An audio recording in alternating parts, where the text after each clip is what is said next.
In 1949, there was an eruption near the Spanish island of La Palma that caused a series of earthquakes and resulted in a fault zone appearing along the crest of the volcano. It moved together as one piece towards the ocean. Since then, the locals think that another disaster is inevitable. In the present, a group of tourists is enjoying a boat ride while admiring the beautiful landscape. A woman jumps into the water to swim, but her friend worries when she doesn't resurface and bubbles begin surrounding the boat. At that moment they see her dead body floating under the boat and notice steam everywhere, as if the water was boiling. Suddenly the bottom of the boat cracks and hot water bursts through, killing all the passengers. Meanwhile, a Norwegian family arrives on the island for their annual Christmas vacation. They've come to the same hotel for 7 years and are friends with the employees. This year they're surprised to hear they've been assigned a very fancy room instead of the usual. While looking around the room, the daughter Sarah finds an earring left behind by the now dead tourist. At the Geology Institute of La Palma, scientists are monitoring volcanic actions on the island. They also are worried about the boat accident and what could mean. Marie notices that the transmitter that sends data to her computer isn't working, so she and Hoyker head to the mountain to investigate. When they arrive at their destination, they leave the car and continue on foot to find the transmitter at a cave entrance. It looks fine, but there's equipment inside the cave as well, so they go inside to keep investigating. To Marie's shock, there's running water in the cave, which wasn't here last time. After taking a sample, they keep looking around and find dozens of dead bats on the ground. Hoyker checks the air with a gadget and finds a high concentration of carbon dioxide and sulfuric gas. Further in the cave, they find the other part of the transmitter, which is destroyed. It turns out a massive crack has appeared on the cave roof and the rock sediments crush the equipment.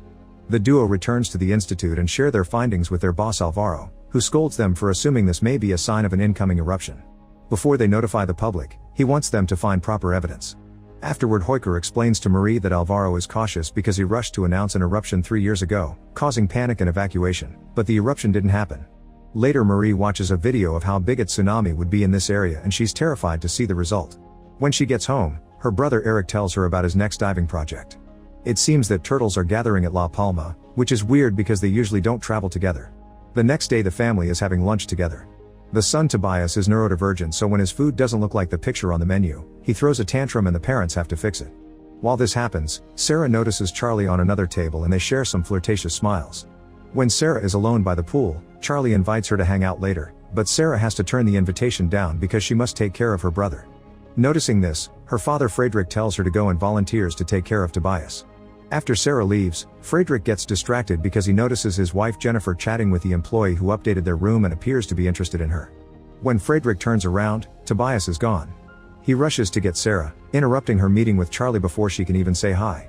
They start searching the beach together and find Tobias on top of a hill staring at the turtles in the sea. At the same time, Eric dives in to study them. When they return to the hotel room, the employee shows up to offer an update on their rented car and Frederick makes a scene. He and Jennifer end up arguing and the kids can hear them from the other room. Meanwhile, Alvaro meets a doctor friend at the morgue to ask him for an update on the biopsies from the boat accident. Showing him some pictures, the doctor confirms that the victim's skin was burnt by extremely hot gas and they inhaled lethal levels of carbon dioxide and sulfur. He's worried this may be a sign of lava, but Alvaro pretends it's nothing. At the institute, Marie and Hoyker look at the results of the test they ran on the cave water. It's deficient in minerals, meaning it took less time to travel from the surface to the tunnels. Marie theorizes that the crack might go all the way up to the top of the mountain. Hoyker checks the topography image, revealing that the crack is in the same place as the crack from the 1949 eruption. They decide to return to the mountain and after walking for a while, they're horrified to confirm that the crack does reach the mountaintop. Using special equipment, they begin taking measurements. At the hotel, Frederick notices slight tremors on the balcony. At the institute, Alvaro and his team get an alert on the monitor, warning them about a gas emission on the hill and a possible earthquake. After Alvaro tells his team to inform the civil guard, he gets a call from Marie to tell him about her discovery. At that moment the gas starts bursting out of the ground all around them, so the duo starts running. On their way back, they see a group of campers, so Marie stops to tell them to run too. She teaches them to pour some water on handkerchiefs and cover their faces as they run. The gas makes it hard to see, so Marie is accidentally separated from the rest of the group. Suddenly she trips and rolls on the ground until she passes out. Moments later, Marie is dreaming about drowning. When she finally wakes up, she finds herself in the hospital. Alvaro tells her that Hoyker inhaled a lot of gas, so he's in an induced coma, and the campers didn't survive. They start arguing because Alvaro still doesn't want to send an official warning, explaining that if they're wrong again people will stop believing them forever. Marie shares the time she was caught in a tsunami and lost her parents, which could have been prevented if they'd received the warning. She also calls Eric and tells him to leave the sea immediately. At the hotel, Sarah approaches Charlie and they finally get to chat. However, Sarah's mood drops when she sees Charlie with a guy, thinking it's her boyfriend. Frederick and Jennifer are considering going for a ride to the mountains, but a man tells them the area has been closed down and that people died. He casually mentions the incident with Tobias too, which Jennifer didn't know about. When they return to the room, an argument ensues and the kids can hear them again. Frederick calls out Jennifer because she hasn't been around lately and points out he knows Sarah better even though she's his stepdaughter. Getting upset, Jennifer hides in the bathroom and a crying Sarah sneaks out. The girl makes it to the city and calls her uncle Jens, who works at Norway's Foreign Affairs Ministry. When she asks for some money for a plane ticket so she can go home, Jens tries telling her it's a bad idea, so Sarah hangs up. Then Jens tries to call Jennifer, but her phone is silent because she's meditating. Sarah manages to get on a plane to Madrid and is surprised to get a text from Charlie. Later, Marie and Alvaro present their findings to the mayor, who is wary because it may be another false alarm. The duo doesn't give up and convinces her to get them a meeting with the government. Afterward, Marie tries to convince Eric to return to their home country, mentioning that Tsunami. However, Eric thinks she's only trying to get rid of him and storms away. At the institute, the scientists notice an increase in the occurrence of tremors all over the island, which Alvaro thinks shows ash is being emitted to the surface. 3 stages indicate the possibility of a volcanic eruption, starting with the emission of gas, then ash, and finally lava. Data from the mountain shows that the crack is still expanding. In just a few minutes the data gets worse, so Alvaro tells his team to warn all the airports.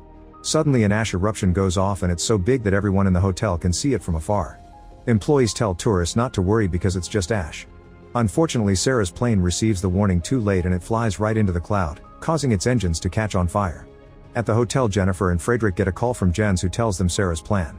The couple thinks the flights must have been cancelled, but at that moment they see Sarah's plane fall and crash. Soon this incident is all over the news and the couple rushes to the local hospital, where rescuers are bringing all the survivors. They can't find Sarah anywhere and Jennifer starts freaking out at the nurses, so Frederick has to drag her away. Meanwhile, the mayor gets Alvaro and his team a meeting with the government, who is skeptical about mere ash becoming an actual eruption, but after a long argument agrees to start preparations. Afterward, Alvaro tells his team to leave with their families, but he'll stay to monitor the situation. Marie hugs him in a heartful goodbye. When she gets home, Eric isn't around and he won't pick up the phone either. Moments later, an officer brings Jennifer and Frederick the list of passengers and explains Sarah is missing along with all the people that were sitting at the front because that part of the plane exploded. The couple is sent back to the hotel until they get news, and when they arrive at their room, they're shocked to discover Sarah is already there waiting with Tobias. After spending some time with her family, Sarah goes to the pool and finds Charlie to tell her it was her text that made her get off the plane. Then the girls share a kiss. In the middle of the night, Marie receives a call from Eric and goes to the bar to pick him up. She finds the police arresting someone and rushes to help, thinking it's her brother. In the struggle, she accidentally hits a cop, so she gets arrested as well. Before the car takes off, she sees Eric at the bar and tells him to leave the island. In the morning, Eric visits Marie in prison. Seeing her so desperate last night made him finally believe her story, and he felt guilty for delaying her escape, so he chose to stay in order to leave together. Meanwhile, Jens receives a call from his superior to get all the staff back to the office. The team watches a simulation of the natural disaster that will destroy the Canary Islands, which could happen in just a couple of days or just a few hours. This is still confidential, so they must start planning the evacuation of any Norwegians vacationing on the islands in secret. At the hotel, Sarah wakes up next to Charlie and they share another kiss before Sarah goes back to her own room. As she cries, she finally tells her mother that she likes girls, and Jennifer showers her with support. Then the whole family has some fun in the pool together. The happy moment is interrupted by a call from Jens, who tells Jennifer about the tsunami. He explains that La Palma isn't a priority and the big ferries have been redirected to the bigger islands. Jens has found only a small ferry left that leaves in 20 minutes, so they need to hurry. The family rushes to pack only the necessities and Sarah tries to warn Charlie, but she doesn't find her in the room and there's no time left. Once outside, they can't find a taxi, so Frederick steals a van. He drives as fast as he can, dodging people and cars on the street until they make it to the harbor. Unfortunately, the van owners follow them and grab Frederick to start throwing him around. The rest of the family runs and boards the ferry, trying to convince the sailor not to leave yet. Frederick gives money to the men to get them to leave and rushes to try to reunite with his family, but it's too late, the ferry is already gone. Then Sarah calls Charlie and tells her to leave the island, but before she can explain, she loses signal. At the institute, Alvaro's computers lose the signal from the transmitters and he immediately calls the government to tell them that tsunami is coming in a few hours. Soon the evacuation siren is wailing all over the island and people start panicking, not to mention the hospital has to be careful moving the survivors from the plane crash. Hoyker is woken up from his coma and can't believe what he's seeing. Everyone is trying to get a place on the last boats and Frederick manages to get on one, thanks to the help of a hotel friend. At that moment, the volcano finally erupts, releasing a tremendous amount of lava. At the police station, Eric yells at a cop for not letting his sister out, but the officer insists she must wait for orders. Before the last boat leaves, Friedrich notices there's a desperate mother with a baby and decides to give them his spot, so now he's stuck on the island too. At the institute, Heuker surprises Alvaro by refusing to leave. The duo decides to spend their last day of life by taking one last field trip. The media all over the world covers the incident, showing footage of the falling lava, the growing tsunami, and the evacuation efforts. Sarah calls Jens to tell him what happened, so he asks his boss for help. However, she gets angry at him for leaking confidential information. At the same time, a wave researcher offers to help the office figure out safe places for the people stuck on the island, but the director sends him off. Jens secretly calls him back and gives him a work desk. Around the island, people continue to run and panic, but Friedrich has given up. He calls his family but barely gets to share a few words of love before signal dies. At the police station, the cops finally run away in fear, so Eric takes the keys and frees Marie plus another prisoner. On their way out, they freeze when they see another explosion on top of the volcano. Friedrich overhears them talking and tells them there aren't any boats left, but Eric reveals he still has his diving one. The three of them run to the beach and find Eric's boat still there. When they're about to leave, the other prisoner shows up and threatens them with a gun. Eric tells him he can come along, but the man refuses to share, so Eric jumps on him and starts fighting him for the gun. During the struggle, the gun is accidentally fired and Eric is shot. Marie runs to his side and her brother dies in her arms. Friedrich tackles the criminal, who quickly pushes him back and tries to drown him. This allows Friedrich to grab a rock and hit the man with it, bringing him down. Then Friedrich keeps him underwater until he's dead. Now he and Marie can finally leave on the boat, and when other people try to join them, Friedrich kicks them off or keeps them at bay with the gun. Back to Jens, he hears from the wave expert that the only safe spot to survive the tsunami is at Tenerife, a bay near La Palma.